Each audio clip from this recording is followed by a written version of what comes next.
Hello. Woo! You might need a cushion. Cold. You look tiny. Hello. How are you? We've just watched Steph and Dom. Can cannabis save our son?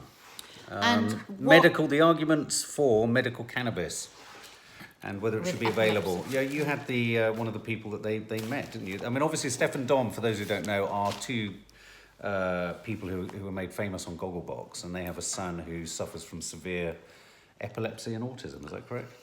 The thing is, interestingly, autism wasn't mentioned once in that, so I don't know. I know we've read that in the papers today, but I wouldn't actually say that he's definitely autistic because they didn't mention that. Severe epilepsy and autism. It's in all the press. Seen it in all the press, so they we don't don't know. really mention it that much. But It's just odd that it wasn't mentioned at all. But I think their story is one of many. I mean, you've had people on your show, haven't you, that have had the same problem?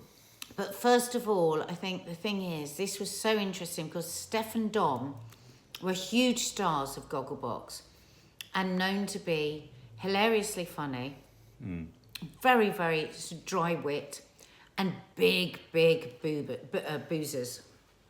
And so I was quite interested. I didn't really know what we were going to get, did you? No. Because we did love them on Gogglebox.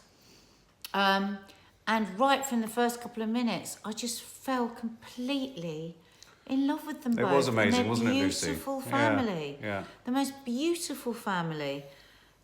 Having to endure just unimaginable pain and anguish. So we were riveted. Well, for the what I whole liked hour, about it weren't was, we? because their characters are such sort of drinking, gin-swilling kind of eccentrics. I thought it was really... It's that amazing thing of when you go behind the public image, if you like, of any family. Every family has a sort of public image that they present to the world. And you go through the private doors of any household, and, you know, they're struggling. You wouldn't think that they were not struggling under the sort of huge pressures of looking after their dear son, you know. And just heartbreaking. I mean, you know, he was just a baby. I think, was he 18 months or something when they noticed the first fit? Yeah. And he has a very rare condition. But this poor boy is sometimes having up to 130 fits a day. Yeah. And we witnessed that. And I found that really upsetting, wasn't it? Because you could see, although they say he doesn't really know what was happening, in those moments it looks pretty horrendous. Yeah, and I think they did a very good job. I mean, you know, there is this sort of whole debate that if you're anti-smoking spliff, that you can't be pro-medical cannabis. I mean, I think the thing, as we came out of the documentary and we realised, you know, they talk about the fact that, you know, there's still, although they're saying they've legalised it, you still can't get cannabis with the right degree of, what is it, CBD? Sort of No, concentrate? THC. CBD is the one you can get. No, but they were still saying it wasn't at the right concentration. Yeah. It wasn't at the level of concentration they needed it to be. The fact that you still can't get it, and yet in traditional pharmaceuticals, there's all sorts of illegal drugs that are the sort of stem of like tramadol and morphine, which and, is derivative from you know, heroin, Valium.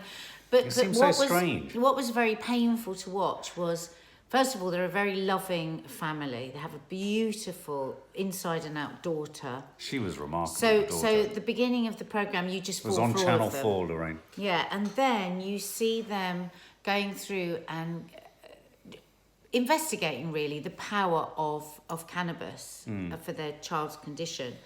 And a lot of that was anecdotal evidence. So we see them go over to America and meet a boy that was having up to 68 fits a day. And within 2 weeks of having, I think, just 1 or 2 drops of cannabis oil, he was down to 0. Well, 2. No, 2. And The then guy in in the San end, Francisco. Yeah, was Yeah, it it was 0? down to 2. No, it was down to 2. 2. But what I thought was most emotional about that story was the fact that he then developed memories. I mean, you know, his life started effectively. He could comment on the fact that prior to taking the drugs, he had no memory of his life. Emily Hatch, sorry, I keep missing your comment. Apparently you're suffering yourself from epilepsy and autism. So it must have been incredibly moving for you. Empathetic watch for you because... yeah, I mean, you know, there was an amazing sequence. There was one sequence in the car where Max, their son, actually went into a fit with the rigged cameras and his carer was in the car. And what you felt was his own disorientation and his own confusion. And what was really telling was the absolute exhaustion of yawning and stress afterwards. What he's gone through. Yeah, what he's gone through. So there's the condition. And I've done some films myself with some severely autistic children where, you know, so severely autistic that actually other members of the family, other children were endangered by them. And so you think, you know, there was a point where I was thinking as a parent, you know, there was a brief debate about whether it was right, even if the medical cannabis made them high in some way. I don't care. I wouldn't care. I don't care. As long as it's being medically, prescribed, does it matter? I mean, I remember an ex of mine whose mum had multiple prescription drugs. She had all kinds of prescription drugs. To be quite honest, she was completely out of her head all the time. Right. So what is... Is this an advert for it? No, what I'm saying Did she have a condition? is, I don't understand the sensitivity around this. You know, I see. From drugs that were freely available, she was off her head, you mean? Yeah, drugs like tramadol, Absolutely. drugs like Valium, drugs like morphine, drugs like methadone. Yeah. Is the idea that you can't have it because there's a chance that you could get high, where children are suffering? And I mean, these poor people, Steph said towards the end, we have spent the last 18 years every single night kissing our boy goodnight and not knowing whether he's going to be alive in the morning because that's part of his condition. Any one of these fits that he has could kill him. And yet there's all this evidence in other countries where you're allowed to use this medicinal cannabis that proves that... But someone's just said that, but remember, Big Pharma want to make money. Well, of course Big Pharma want to make money. What I don't understand is there's a huge money-making opportunity here. Yeah. They make drugs already freely available that use opioids, opium, as the core origin. Why would you not use something that used cannabinoids? I mean, why not? Cannabis itself, albeit I'm not an advocate of legalising cannabis for recreational purposes, not at all, because I think there are too many psychoactive components. I think it can lead to depression, schizophrenia, and all these kinds of things. But here's the thing. If you can sell one that derives from opioid and have it medically applied, why can't you, from a lesser class of drug? I know. It's not a class A. I know. Which heroin is. Why can you not have medically? I just don't get it. And actually, I thought the documentary was fantastic. I thought it was beautifully and sensitively made.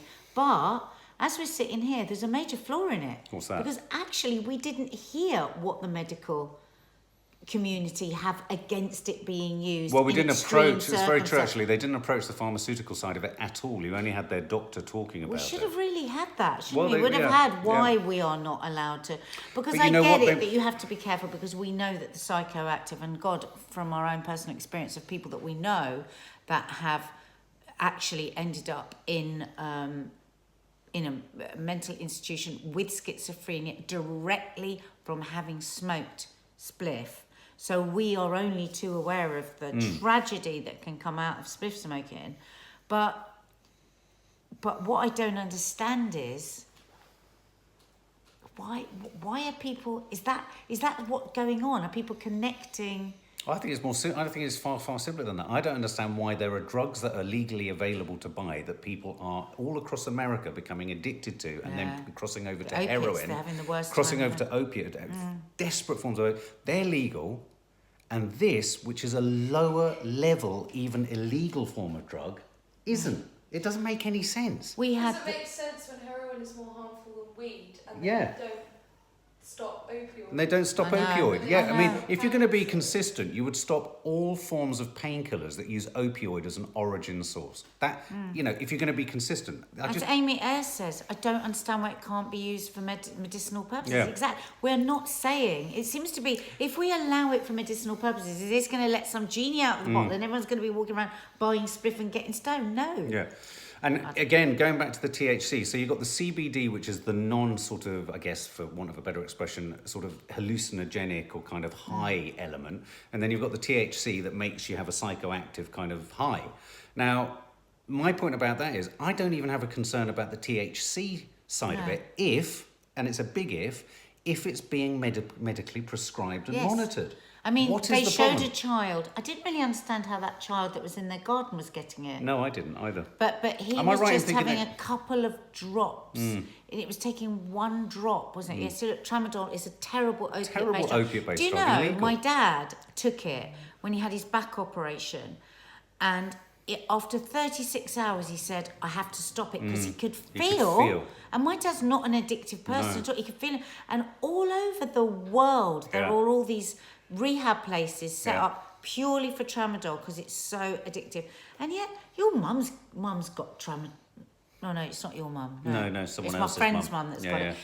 it. She takes it. Yeah. Well, all yeah, the but time. these drugs are freely available, and I mean, I have been in rehab with countless prescription medicine Holland. addictions. Prescription addiction. These are prescribed drugs that people can get addicted to. So I don't really understand. There, even in their own terms, even in the pharmaceuticals' own terms. And again, going back to the comment that someone made, oh, it's because of money. Well, all the it's not like there's any money not to be made from legalizing it. There's only money to be made Come from on, legalizing drug companies it. we all Surely. know love to make a lot of money. Look, somebody here, Lisa, from San Francisco. Hi, Hi. how lovely. It's from London. It's totally legal here. Why can't we follow the example set by...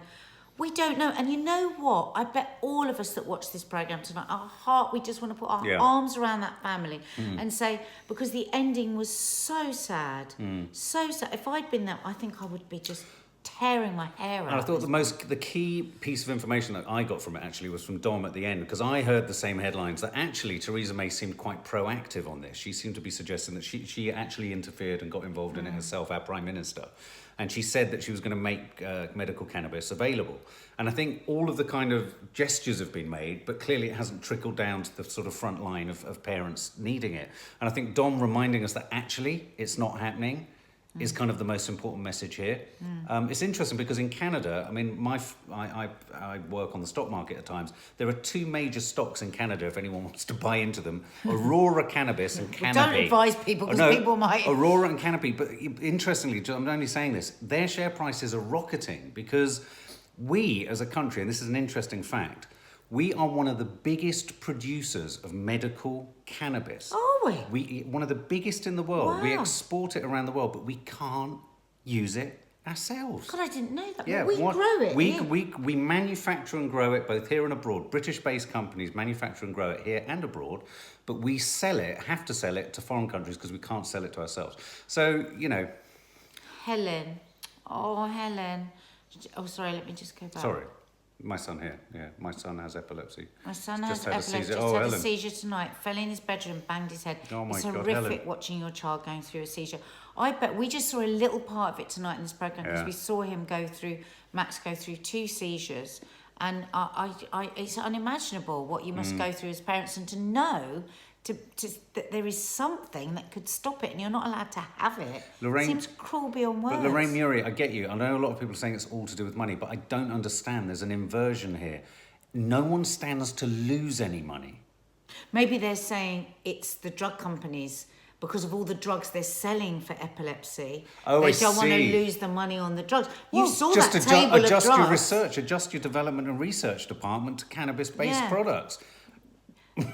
I mean, I get your point. I see what you're saying. You're Yeah. saying that the established pharmaceuticals Yeah. won't want to be used. Yeah, But so you the saw, epileptic... because right yeah, at the yeah. beginning, they took us through the table of drugs that they had there for their son. One of which was what they give prisoners on death row to sort of knock them out before they kill them, which was you could see that was so upsetting for Steph, wasn't it? that Absolutely. connection? And here's the other big drug story that no one's talking about. Increasingly in the States, there is a pressure group to use safely medically created MDMA as a means to solving and resolving anxiety and depression. So again, I think when it comes to medical establishments, we need to get a little bit off our high horses about it's right, it's wrong, it's right. No one's saying you should be selling it on the streets and it shouldn't be monitored and all this kind of stuff. But if there are genuine, ways of making these previously considered, Class A drugs sold on the street as, if they're potentially a cure for anxiety, depression,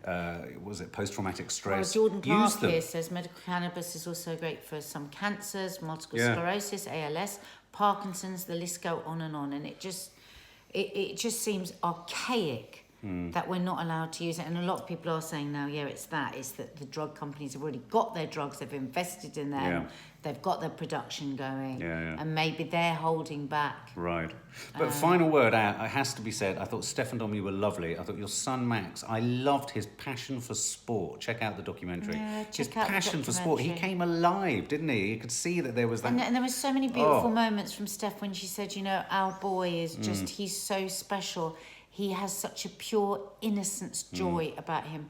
She said, he will express exactly what and how he feels whenever he wants in any moment. And it was just such a loving thing to say, totally. wasn't it? And I thought their daughter, his sister, was Oh an my absolute God. dreamboat. You Bless are her. an extraordinary young woman. But I hasten to add, I am very in favour of medical cannabis, but I'm not in favour of recreational spliff smoking, because you can't, unless you can control what goes into the spliff, it's having a really direct effect on schizophrenia and mental health. Well, So- sadly, today, I was talking to a mum who her son, who has been away at university and has started smoking spliff, and he's just been diagnosed with schizophrenia. So it is.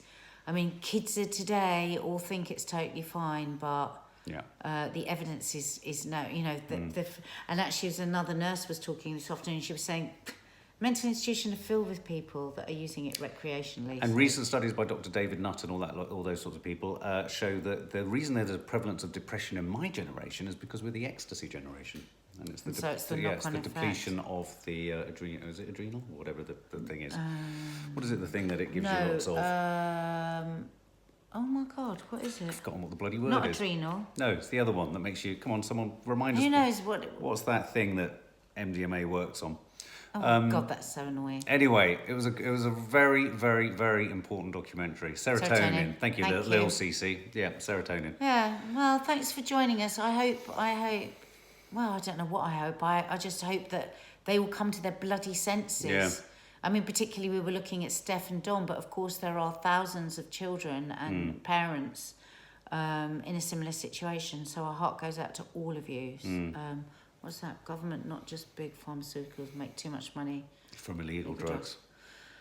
Thank you, guys. Namaste. Yeah. Or as my friend Donna always used to say, have a nice day, because she thought that's what they used to say when they were saying namaste. Namaste. That will make me laugh forever. Namaste. Have a nice day. Have a nice day. Do you remember when we went to that restaurant in America and that man kept saying, "You're welcome," but I thought he kept saying, "You're a wanker."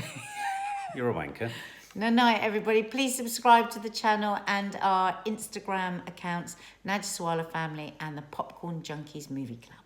You're a wanker. Bye. You're a wanker.